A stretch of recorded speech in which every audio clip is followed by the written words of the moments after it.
영원한 동지 5월 신부 1962년 5월 10일 이희호를 아내로 맞았다. 내 삶의 동반자 이희호.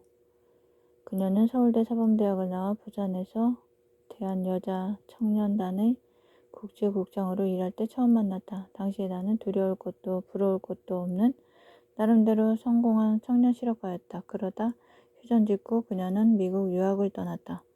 4년간의 유학을 마치고 귀국해서는 서울에서 YWCA 전국연합회 총무를 맡고 있었다. 나는 가장 넉넉한 시절이 부산에서 그녀를 알았고 가장 공공한 때 서울에서 결혼을 했다. 우리는 1959년 여름의 끝자락쯤 서울 종로거리에서 우연히 마주쳤다.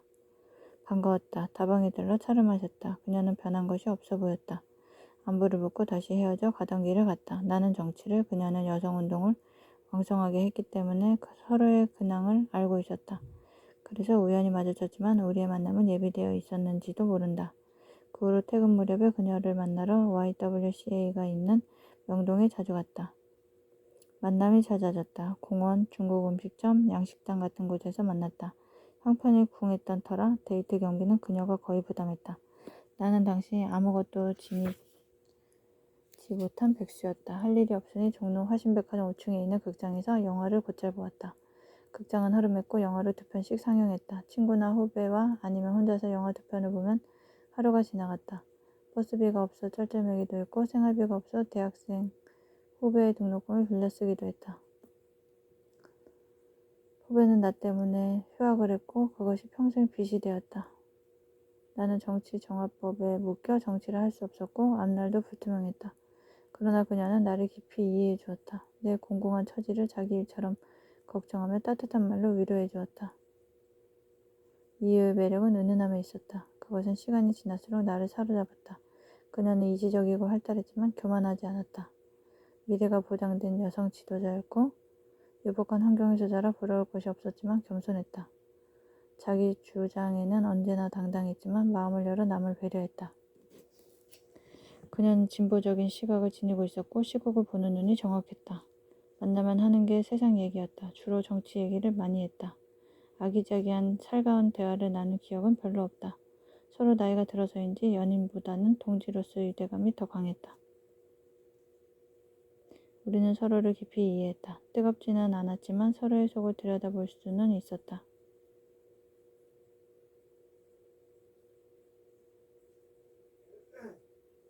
나는 점차 그녀와 함께 내 꿈을 펼치고 싶어졌다. 함께 있으면 편했다. 그것이 바로 사랑이었다. 사랑이 무르익었지만 나는 수동적이었다. 제대로 내세울 것이 없기 때문이었다. 반면에 그녀는 모든 면에서 적극적이었다. 날 바라보는 눈에 사랑이 담겨 있음을 확인했으면서도 나는 머뭇거렸다. 그러던 3월 어느 날 저녁 아직 한기가 감도는 탑골 공원에서 결혼해달라고 말했다. 우리가 결혼한다고 하자 정작 그녀 주변에서는 깜짝 놀라며 반대했다. 가족은 물론이고 친지, 직장, 여성계 선후배들이 들고 일어난 모양이었다. 하지만 그녀는 흔들릴 사람이 아니었다. 더욱 내게로 다가왔다. 그때 나는 형편이 매우 어려웠다. 새방에서 어머니, 여동생과 함께 살고 있었다. 어머니는 몸이 아팠고 누이 동생도 심장병을 앓고 있었다. 그리고 아들이 둘 있었다. 그런대로 시집을 간다니 주위에서 결혼을 만류하는 것은 어쩌면 당연했을 것이다. 그녀는 주변 사람에게 인품이 훌륭한 사람, 내가 꼭 도와야 할 사람이라면 뜻을 굽히지 않았다. 아내 이희호는 육남 이녀 중 장녀였다. 아버지는 세브란스 의전을 나온 의사였고 어머니는 그녀가 19세 때 돌아가셨다. 우리는 마침내 결혼식을 올렸다. 식장은 그녀의 외삼촌인 이원순 씨의 채부동 자택이었다. 널따란 한옥 대청마루에서 조양록 목사를 주례로 모시고 서로를 섬기기로 약속했다. 청첩을 돌리지 않았는데도 여성계 인사 등 100여 명이 지켜봤다. 이 이후 그녀는 그렇게 5월 신부가 되어 내게로 왔다. 그날 이후 세상에서 나를 가장 사랑하는, 나를 가장 이해하는, 나를 가장 아껴주는 내 여인이 되었다.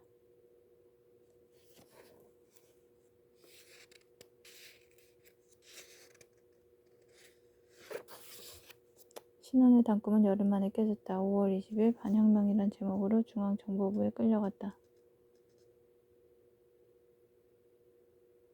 민주당 간부들이 모여 군사정권 타도를 모의했다는 반혁명 혐의였다. 하지만 아무리 조사해도 나올 게 없었다.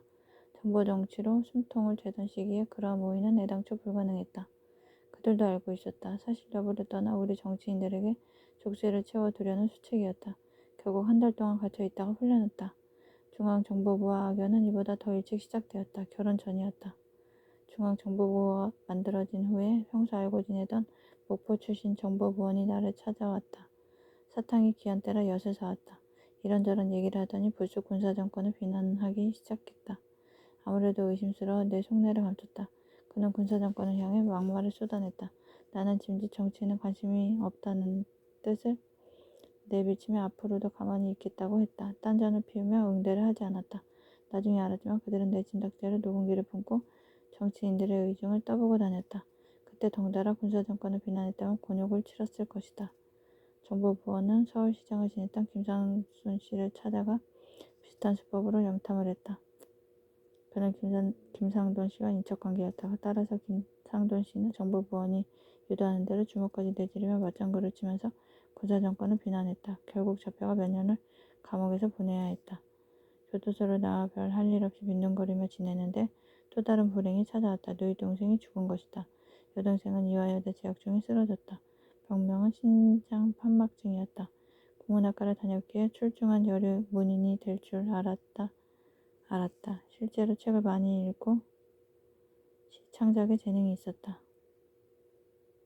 동생은 나이보다 생각이 깊고 겸손했다. 예쁘고 착한 동생에게 왜 그런 몹쓸병이 찾아왔는지 모르겠다.